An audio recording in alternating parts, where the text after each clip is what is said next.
हरियाणा के सभी बच्चों को मेरी राम राम। आज हम अपनी इस छोटी सी वीडियो में देखेंगे कि टीजीटी स्क्रीनिंग का जो पेपर हुआ है 30 अप्रैल को, उसकी पूरे पेपर की आंसर की देखेंगे। एक दो क्वेश्चन हो सकता है कि जो ऑफिशियल आंसर किया है उसमें इधर उधर हो जाएगा, लेकिन ज़्यादातर क्वेश्चन मैं कल से देख रही हूँ, सर्च किए हैं और जो सही हैं वही मैं आपको बताऊँगी। तो देख लीजिए आपका कितना स्कोर बनता है। ठीक है, तो इसमें पहला क्वेश्चन जो है वो है हरियाणा का कुल क्षेत्रफल। ये तो शायद सभी का ही होगा, किसी का गलत नहीं होगा। हरियाणा का कुल क्षेत्रफल 44,212 वर्ग किलोमीटर है। इसमें कई तरह के निशान लगे हुए हैं, लेकिन अब जिसमें रेड पेन से मैं मार्क कर रही हूँ वो सही आंसर माना जाएगा, मान लेना।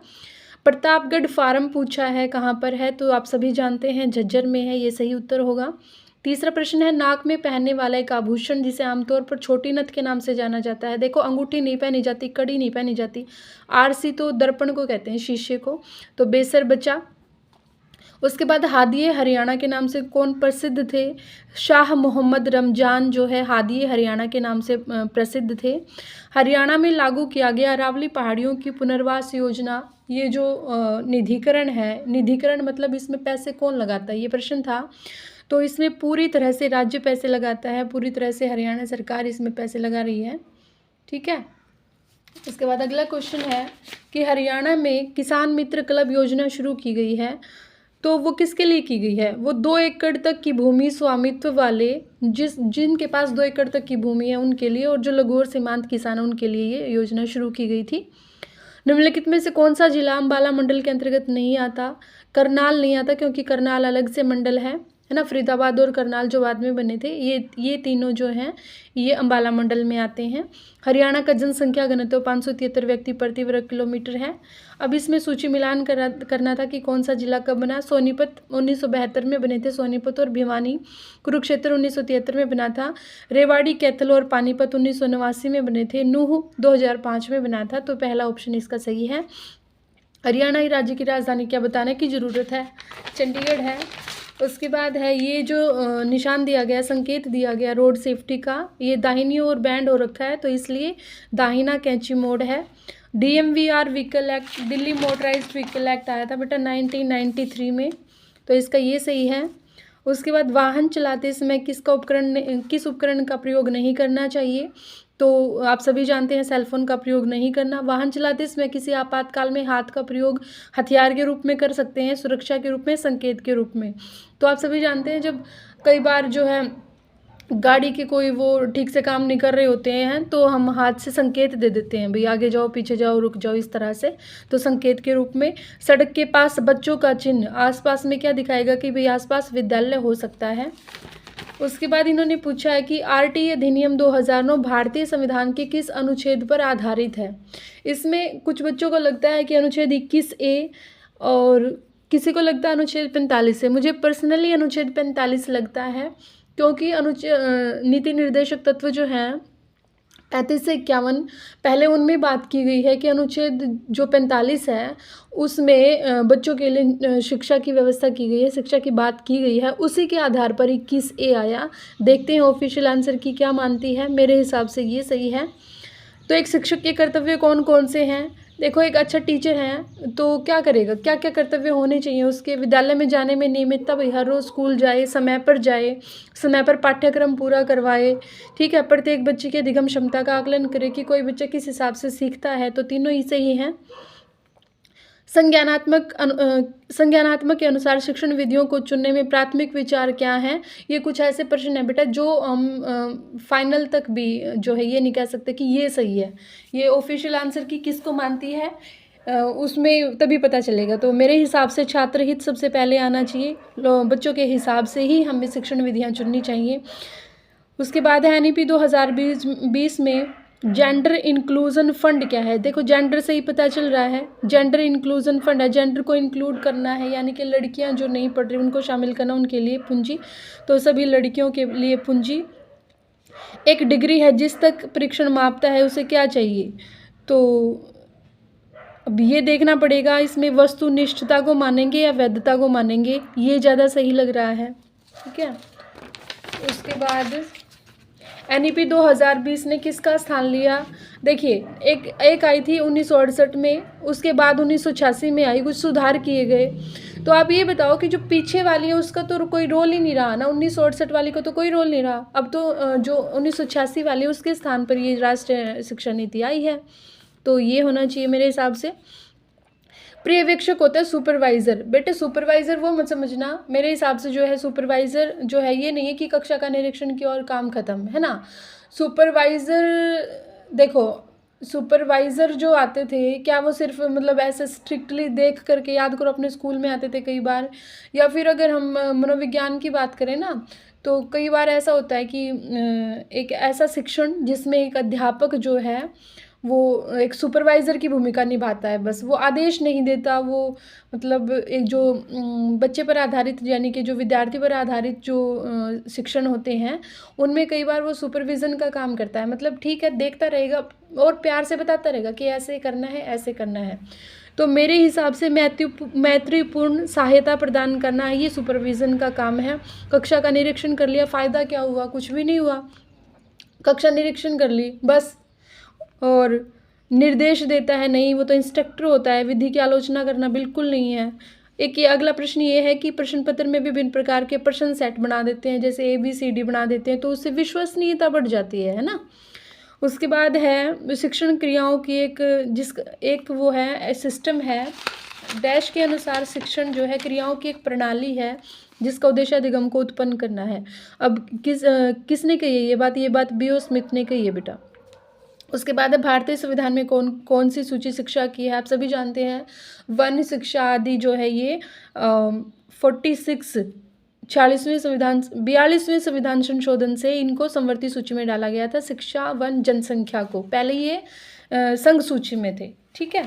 उसके बाद है अधिगम के लिए मूल्यांकन का उद्देश्य सभी समझ गए होंगे, छात्रों को प्रतिक्रिया प्रदान करना जिनका उपयोग उनके सीखने में सुधार के लिए। कोई भी जो असेसमेंट करते हैं हम वो इसीलिए करते हैं ताकि बच्चों में सुधार किया जा सके। प्राथमिक विद्यालय के शिक्षक प्रत्यक्ष रूप से जिम्मेदार है। ये फिर से ऐसा प्रश्न है जो हम सही से मतलब नहीं बता सकते क्या, तो किसके प्रति जिम्मेदार है, हेडमास्टर के प्रति है या जिला शिक्षा अधिकारी के प्रति या माता पिता के प्रति। मुझे पर्सनली ये लगता है कि हर एक शिक्षक, छोटे बच्चे जब होते हैं तो हम सबसे पहले बच्चों के प्रति जिम्मेदार हैं, ठीक है, डायरेक्टली। उसके बाद एक एरिक्सन के मनोसामाजिक विकास के सिद्धांत के अनुसार किस चरण में पहचान बनाम भूमिका भ्रम, देखिए सेम आंसर इसी में दिया हुआ है तो ये सही है इसका। अधिगम पर कौन सा सैद्धांतिक परिप्रेक्ष्य सामाजिक अधिगम में सामाजिक संपर्क और सहयोग के महत्व पर बल देता है। अब इनमें से मुझे कोई भी सही नहीं लग रहा, देखते हैं आंसर की में क्या आता है, इसका भी आप छोड़ दीजिए।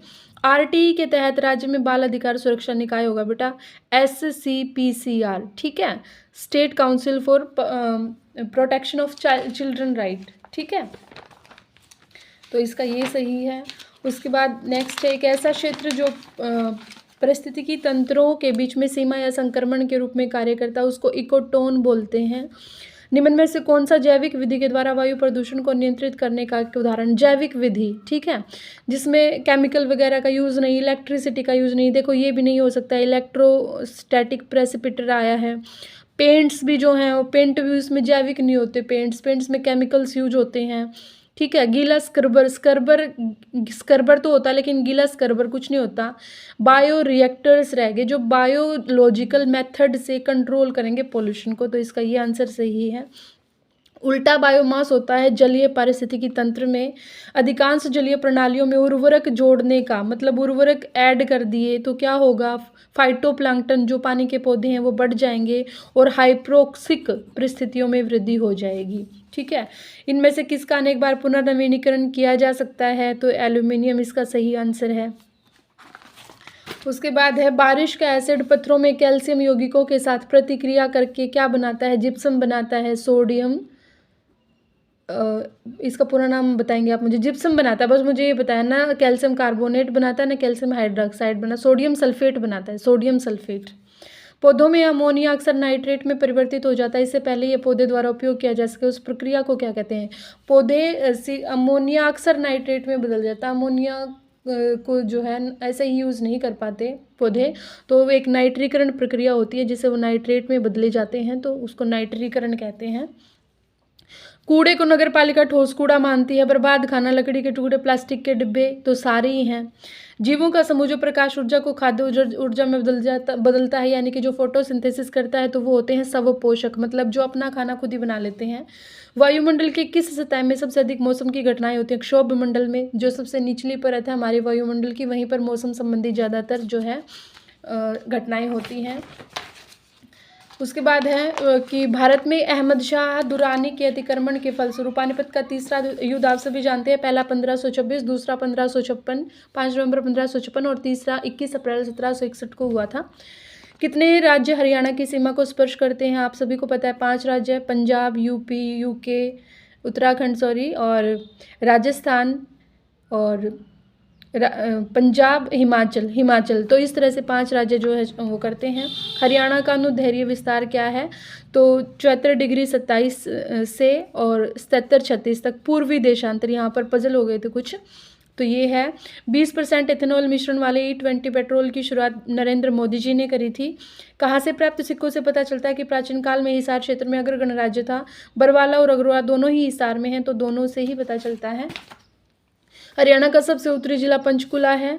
National dairy research institute Karnal में है और भ्रूण प्रतिरोपण सुविधाओं से प्रयोगशाला हिसार में स्थापित की गई। और इसमें थोड़ा कन्फ्यूजन है मुझे कि इसमें देखो और तो सारे ऑप्शन सही हैं, रेवाड़ी में तो है नहीं, इसको तो कट कर दो। फरीदाबाद, हिसार, भिवानी, गुरुग्राम। तो लास्ट में रह गए कौन? करनाल, और यहाँ पे रोहतक और यहाँ पे यमुनानगर। अब इनमें कन्फ्यूज़न थी, तो 2011 की जनगणना के हिसाब से जो मैंने देखा तो वो यमुनानगर को बता रहे थे सही। अब देखते हैं आंसर की में क्या मानते हो। सावधान समाचार पत्र जो है भिवानी से हुआ था प्रकाशित। भारतीय दर्शन के अनुसार मीमांसा कितने तरह की? दो तरह की, पूर्व मीमांसा, उत्तर मीमांसा। मीमांसा दर्शन के प्रणेता जैमिनी है। न्याय दर्शन के प्रवर्तक महर्षि गौतम है। न्याय दर्शन का मूल ग्रंथ न्याय सूत्र है। अर्जुन को गीता का उपदेश किसने दिया? श्री कृष्ण ने। पुराणों का रचना काल 400 ईस्वी पूर्व माना जाता है। महापुराण है, इनमें से वराह पुराण है महापुराण। भगवत गीता की तृतीय अध्याय का नाम कर्मयोग है, कर्मयोग, ठीक है। उसके बाद है वृक्षफलमम कौन सा समास है? तत्पुरुष समास है ना। और द्विगु समास का उदाहरण है, इसमें से कौन सा? दशानन नहीं है, दशानन बहुब्री है। महापुरुष कर्मधार्य है। अनुरथम अव्ययभाव है ना। और ये दशपात्रम बचा है। फिर भाव कर्मणे कत प्रत्यय होता है। खाद जमा चरती, तो कौन सा सूत्र हो जाएगा? खाद्यन चरती, है ना। ये वाला जो है सही उत्तर है। तृतीया बहुवचने का प्रत्यय, तृतीया बहुवचन में ये जो सुअवजस होते हैं ना, सुअवजस अमोक्षष्टाभ्याम बीस, तो तृतीया के बहुवचन में 20 प्रत्यय लगेगा। महर्षि वाल्मीकि का बाल्यकांड में नाम रत्नाकर था। रामायण में 645 सर्ग हैं। साहित्य दर्पण परिच्छेदों में बटा हुआ है, 10 परिच्छेद हैं। वंशस्थ छंद में गण होते हैं। सबसे पहले जगण और तगण। सूत्र होता है जतौ तु वंशस्थम उदीरितम जरौ, तो पहले जगन तगन फिर जगन रगण आते हैं। तो जगन रगण तो कहीं पर है ही नहीं, तो जगन तगन है। शकुंतला की माता का नाम मेनका, सभी जानते हैं। शकुंतला विश्वामित्र और मेनका की बेटी थी। स्वर्गात हस्तिनापुरम आगच्छति संदेशवाहक, स्वर्ग से हस्तिनापुर में जो संदेशवाहक आया था, जो इंद्र का संदेश लेकर आया था, वो मातली था, ठीक है। मारीच तो ऋषि थे, नारद आए नहीं थे, इंद्र भी नहीं आए थे, तो मातली आया था। श्रीमद् भगवत गीता में विश्वरूप दर्शन योग जो अध्याय है वो 11 अध्याय है। पुलिंद मृगया अर्थम कुत्र गता, पुलिंद शिकार के लिए कहाँ गया? तो जहाँ जाते हैं वहाँ कौन सी विभक्ति होती है? सप्तमी, ठीक है। और वने गतौ, वनम नहीं होता, द्वितीय नहीं होती, पर्वत नहीं होता। पुलिंद की दर्शय शुक्र, पुलिंद ने कैसा जो है शुक्र देखा। बालिंदु द्युतिना, ये नहीं सही बैठेगा, तो इसका सही आंसर हो जाएगा भयंकर शुक्र देखा उसने, भयंकर सुअर देखा। लोक उपयोग में ऊ को ओ हुआ है, गुण हुआ है, तो गुण संधि है। हे मात, ये मातृ शब्द का रूप है, संबोधन है। और श्रीमान में मतु प्रत्यय लगा हुआ है, श्रीमान में। और युष्मद की पंचमी बहुवचन होता है युष्मद। तव युव्यो युष्मत अपवर्ग में तृतीय विभक्ति होती है, जैसे कितने टाइम में और कितनी मतलब वो कोई काम पूरा हो गया, उसका फल मिल गया। जैसे मैं बोल दूँ कि क्रोशेन पुस्तकम पढ़ितम, एक कोश में मतलब जब तक एक कोश गए तो किताब पढ़ ली, तो वहाँ पर तृतीय विभक्ति। जनी कर्तुत सूत्र से जो है अपादान संख्या होती है, जैसे हिमालयात गंगा प्रभवती, है ना, या जो है ब्रह्मणा प्रजा प्रजायन्ते, इस तरह से। उसके बाद कर्म कारक विधायक सूत्र है कर्मणि द्वितीया, नायक में ऐ को आय हुआ है, एचो ये वायाव से। संजय उवाच में ऊ को गुण हो जाएगा तो बन जाएगा संजयोवाच, ठीक है। और अविभाव समास का उदाहरण है यथाशक्ति, सभी जानते हैं। उसके बाद है कर्मधारय का उदाहरण है महाराज, केशा केशी नहीं है, किम सखा नहीं है, पंचवटी भी नहीं है। जगत और नाथ तक उन्नय हो जाएगा, जगन्नाथ बन जाएगा। व्यंजन संधि का दूसरा नाम हल संधि है। पठ धातु प्रस्मयी पदी धातु है, उभयपदी नहीं है। स्था धातु के लोट लकार में प्रथम पुरुष एक वचन बनेगा तिष्ठतु, तिष्ठतु तिष्ठताम तिष्ठन्तु। पा धातु का लंग लकार में बनेगा अपिबत। निर्गता इत्यत्र का उपसर्ग निरुपसर्ग है। और क्या कहते हैं, संस्कृत में उपसर्ग कौन सा बेटा, सम, और सम उपसर्ग है और क्री धातु है, ठीक है। उसके बाद रामायण में अंगिरस करुण रस है। काव्य प्रकाश मामट की रचना है। स्रग धरामयति होती है 7-7 छंदों 7-7 अक्षरों पर। द्रुत विलंबित छंद प्रारंभ होता है नगण से, नभौ भरौ। द्रुत विलंबित का जो सूत्र होता है वो होता है द्रुत विलंबितम नभौ भरु। इंद्र वज्रा जानिए छंद जो है मेरे हिसाब से त्रिष्टुप होना चाहिए, इसमें मुझे थोड़ा सा डाउट है, देख लेंगे ऑफिशियल आंसर की में। ये कुछ 3-4 क्वेश्चन है जिनका कंफर्म नहीं कर पा रही। श्रवण कुमार आज्ञाकारी पुत्र है, तो इसमें विशेषण क्या है, श्रवण कुमार पुत्र है, कैसा आज्ञाकारी है, तो आज्ञाकारी विशेषता बता रहा है श्रवण कुमार की। रामायण महाकाव्य ये न युगे न संबंधम तस्य नाम की। रामायण महाकाव्य किस युग से संबंधित था, त्रेता से। त्रेता में राम आए थे, द्वापर में श्री कृष्ण। उत्तर रामचरितस्य नायक राम है, ठीक है। उपनिषद साहित्य का दूसरा नाम वेदांत है, वेदांत बोलते हैं उपनिषद को। केन उपनिषद जो संबंधित है वो सामवेद से संबंधित है। ये आपका पेपर कुछ 2-3 क्वेश्चन ऐसे हैं जो ऑफिशियल आंसर की पर हमें छोड़ने पड़ेंगे, नहीं तो ये जितने आंसर मैंने बताए हैं बिल्कुल सही है। तो आपका जो स्कोर रहा मुझे कमेंट करके ज़रूर बताइएगा। जय श्री राम।